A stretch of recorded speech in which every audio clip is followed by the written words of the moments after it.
Fala, meus lindos, aqui é o professor Lucas Carreira do Matemática 45 e essa é a nossa segunda aula da nossa temática aqui de geometria, tranquilo? Dessa nossa nova playlist. Então olha só, o que vai acontecer na segunda aula de geometria.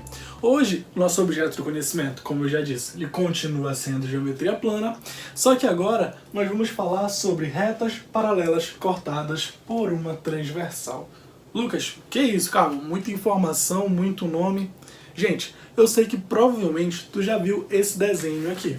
Quando tu estudou geometria, com certeza teu professor já te mostrou esse desenho. Então olha só, o que vai acontecer? Mas para quem ainda não viu também não tem problema. Olha só, tu tem duas retas paralelas e tu já viu comigo que é uma reta paralela, tá? Retas paralelas são retas que nunca se tocam, ou seja, nunca se cruzam. E aí o que acontece? Só que agora tu também tem uma transversal. Essa transversal, ela corta as duas retas, como tu pode perceber aqui. Tu tem as duas paralelas e tu tem uma transversal cortando elas. Logo, toda vez que duas retas se cruzam, tá? Elas formam quatro ângulos, como tu pode ver aqui. E, F, G e H. E acima tu também consegue ver A, B, C e D. Esses são os ângulos, tá? Eu coloquei essas letras como o nome dos ângulos, uma nomenclatura para os ângulos. Só que olha só, o que acontece? Lembra que eu te falei que as retas elas seriam paralelas quando a transversal cortasse elas formando ângulos iguais. Os mesmos ângulos que vai formar em uma reta é que vai formar na outra reta. Ou seja, quando isso acontecer é porque as retas são paralelas. Mas ao contrário também serve. Se quando isso acontece elas são paralelas, se eu te falar, como eu falei aqui, que elas são paralelas, é porque isso acontece. Isso que é, Lucas? Os valores, eles são iguais em cima e embaixo. Então, como eu te digo que essas duas retas, elas são sim paralelas, elas possuem sim os mesmos valores em cima e embaixo. É por isso que eu vou chamar esses ângulos agora, olha só, de ângulos correspondentes. Lucas, quem são mesmo os ângulos correspondentes? Bom, os ângulos correspondentes, eles são exatamente os ângulos que eles se repetem. Olha só o que tu pode observar aqui. O ângulo A, ele é como se fosse a repetição do ângulo E, só que ele está na reta de cima e o ângulo E está na reta de baixo. O ângulo D é como se ele fosse a repetição do H. O B ele é como se fosse a repetição do F e o C a repetição do G. É por isso que eu posso falar, sim, que esses ângulos eles são ângulos correspondentes, como eu coloquei aqui para ti. E como eu te falei, eles possuem as mesmas medidas. Ou seja, então o que acontece? Olha para cá. A e E são correspondentes. D e F são correspondentes. C e G também, D e H também. Logo, esses pares, eles possuem as mesmas medidas. C tem a mesma medida de G, D a mesma medida de H, e assim por diante. Só que olha só, isso não para por aqui, não são só os ângulos correspondentes que são importantes para a gente. Tu também tem os ângulos opostos pelo vértice. Toda vez que as retas se cruzam, elas formam ângulos opostos. Exemplo, A está oposto a C. D está oposto a B. Então, ou seja, sempre que essas retas elas se cruzam, que elas se tocam, elas vão sim formar ângulos opostos ao vértice. Lucas, me fala mais sobre isso. Beleza. Toda vez que elas se tocam, olha só, os ângulos opostos eles vão possuir a mesma medida. Logo, ângulos opostos pelo vértice, eles são ângulos que também possuem a mesma medida. São ângulos congruentes. Então, olha só o que vai acontecer aqui. Quem é oposto ao vértice? A e C. Quem é oposto ao vértice? B e D. Embaixo, quem é oposto pelo vértice? E e G. E H e F também. Ou seja, esses aqui são os ângulos opostos pelo vértice. Tranquilo? Então olha só, outra coisa que tu pode ter aqui também é alternos internos. Gente, muita atenção nessa nomenclatura aqui. É muito importante que tu preste atenção no que tu estás lendo. Alterno significa o quê? Lados opostos, lados alternos. Tranquilo? Interno está na parte de dentro. Volta agora aqui comigo. Alterno, opa, tá vendo que tem uma reta transversal aqui? Alterno significa que é um ângulo de lá e um ângulo daqui. E interno significa que está entre as duas paralelas. Tá vendo que tem duas paralelas aqui? Tudo que tiver aqui dentro é ângulo interno. Tudo que tiver aqui fora é ângulo externo. Se eu quero um ângulo alterno interno, vamos lá. Alterno está em lado oposto. Interno está dentro.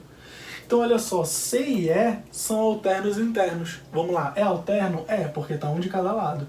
O E está desse lado da transversal e o C do outro lado.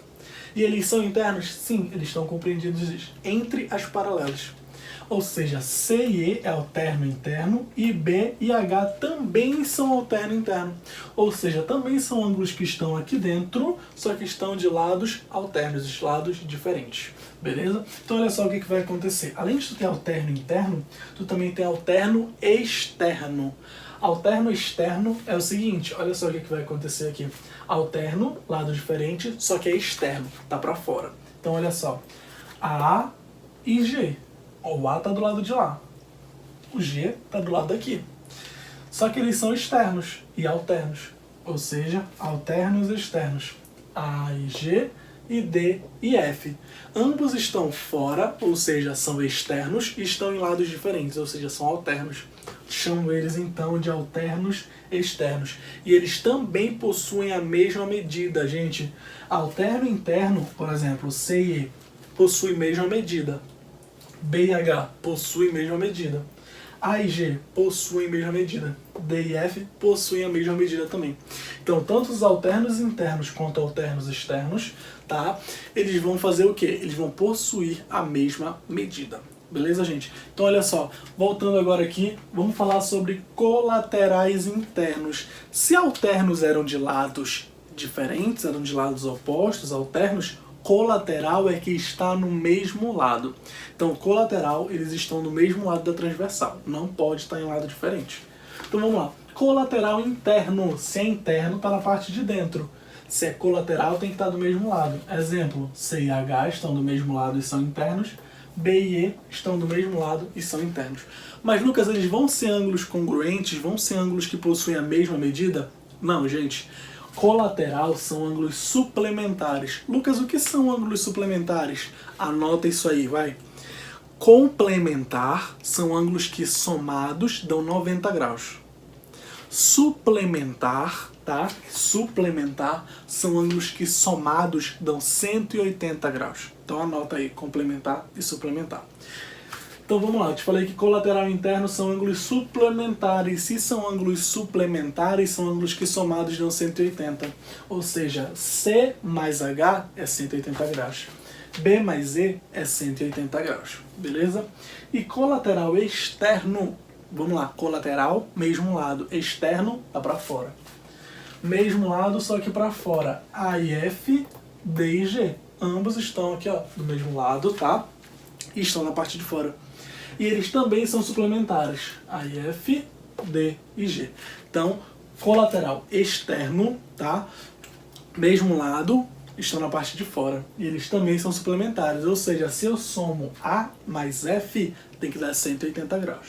Se eu somo D mais G, também tem que dar 180 graus. Mas, Lucas, eu nunca vi uma questão dessa no Enem, falando disso aí. Gente, isso aqui que eu tô te ensinando é a base da geometria. Tá? Não é algo que vai, não é que é algo que provavelmente vai cair uma questão igual ao exemplo que eu tô te dando aqui.